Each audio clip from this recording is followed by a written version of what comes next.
5 tips for grain carters.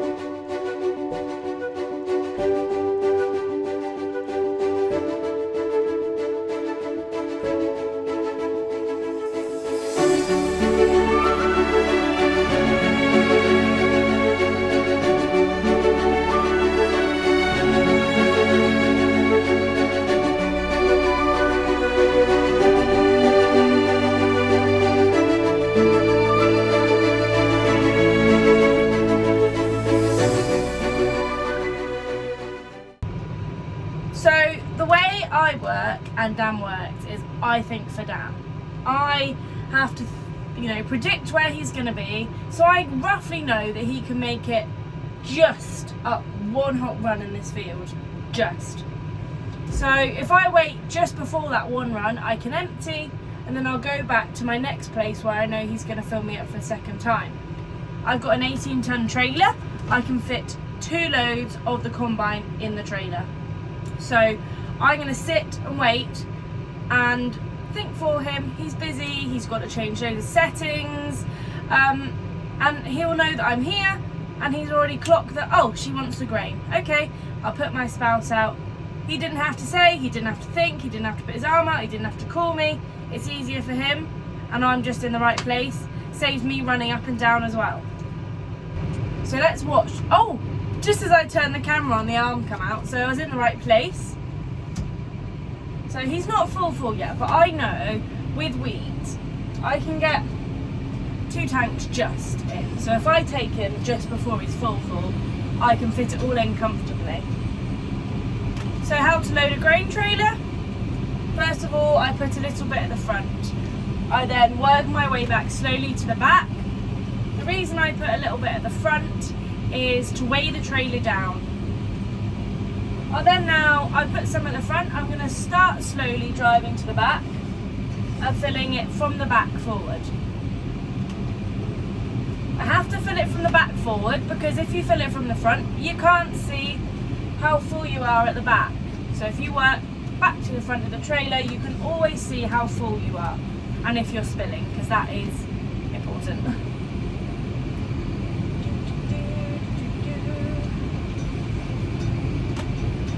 Oh, we don't want it going over the back. So I'm driving a 6250 with a John Deere. I've got Command Pro gearbox, so I'm driving it all off the stick. So I put the sensitivity right back down to 1, which is the lowest sensitivity. So when I push it, it doesn't react very fast. But this is great for grain cart because I don't want it to jolt. Right, I put it back to 3 so I can speed off away from the combine. Because you do have to be careful as he brings the arm back round to the combine, it can hit the roof of the tractor, so you don't want to stop while he's doing that, you want to go forward if possible. Okay, so we've taken 1 tank load. I'm going to drive round and I'm going to predict where he's going to want to fill up, unfill, sorry, next time. So, ooh, there's a bit of mud in the field. I know. He's going to want to fill up right at the other end. So I don't want to be too far away from him, and I always want to be in sight. Just in your temperature saying your tractor, Eleanor? Oh, my temperature is saying 29. Saying 29. What's it saying in the combine? 30 to 31. Well, maybe I am a little bit out because Sam was saying earlier that his was 30 and mine was only 28. Oh, we go for 30. We'll say it's 30. Sounds good. 30 degrees it is then. Oh, and the moisture is coming off. 13.5%, which is excellent. We need it anything below the 15 mark or 15 if possible, because it means we don't have to dry it. And it runs through the combine absolutely lovely. So I was just minding my own business, and this is quite embarrassing, and I had to go for a quick wild wee behind my tractor because I was absolutely desperate, and someone just starts walking in the field randomly and I'm like, what? Hello? Do I know you? Sorry. My top tips for grain cart. First of all, think for the combine driver. Predict where they're going to be. Go and park where you think they're going to need unfilling. Don't follow them round. Following them round is the most annoying thing for the driver ever. If you're rowing up straw, then just don't drive on it unnecessarily. It's hard to dry if the rain comes, and with the weather nowadays, it's so unpredicted. So just don't drive on it if you don't have to. Go to the end of the road. Don't just turn on it. This might be a common one, but just make sure your tailgate's closed. It's so easily done to forget to shut it or not shut it the whole way, and that can be big losses if it's lost out because you're the one shoveling it. So make sure your tailgate's closed.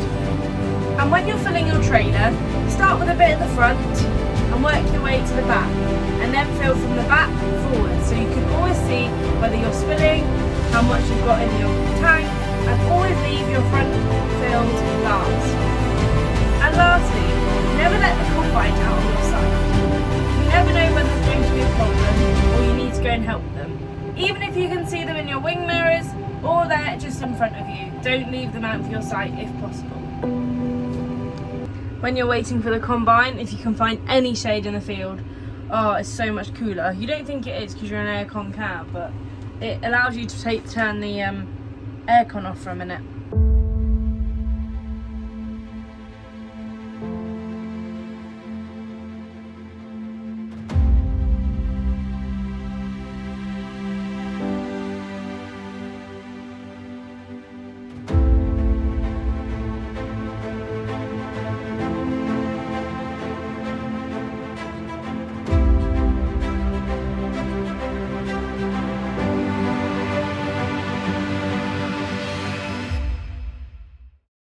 Well, that's the first big field of the day. Oh, my camera's a bit dirty. I've literally dropped my trailer off. The pins aren't in, just to let you know. And I'm going to put the pins in before I leave, but we've got the header on and we're going to go to the next field. So my job now is to manage the grain store. So I'm pushing up, I'm using the pusher and also the bucket to keep it all clean. I'm also putting these pipes these are going to be used for the airflow soon. It's important to keep pushing up because it's only quite a small-ish store, so you can't get too many loads in before you're out the door. So Lucy's now on full-time grain cart and I'm pushing up and tipping the trailers so we can all keep on track. So I'm trying to make it level so we just get kind of no higher than obviously the wall that side and that side. And I'll show you what we do with a Kramer.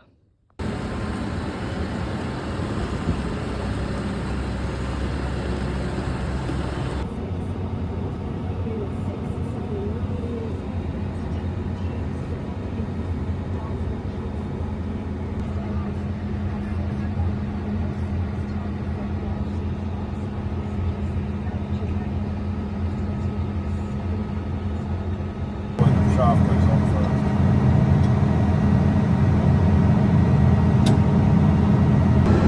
Combine's going on in the dark. I just helped move the header.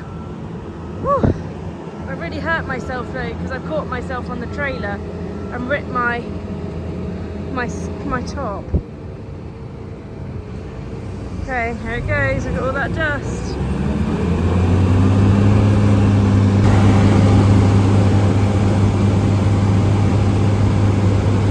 Off we go.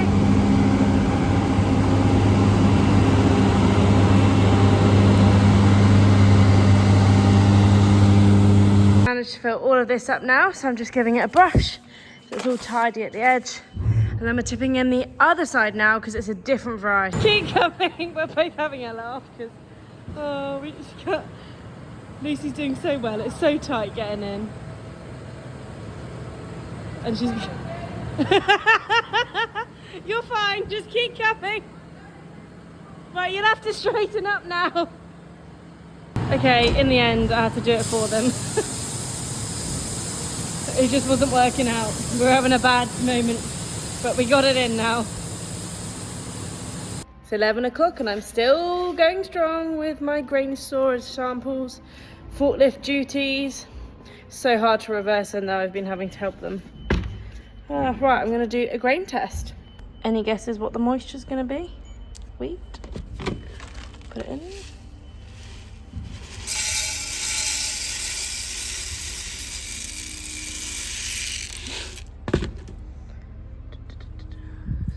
It's a bit of tree. Okay, temperature. What are we reading? 10.8. Blimey. It's nearly midnight and it's 10.8. It is pitch black. My tractor's over there. Combine's all the way over there. And I'm having to use my torch to get around the field. Shed's going down. Mike's getting out. You alright, Mike?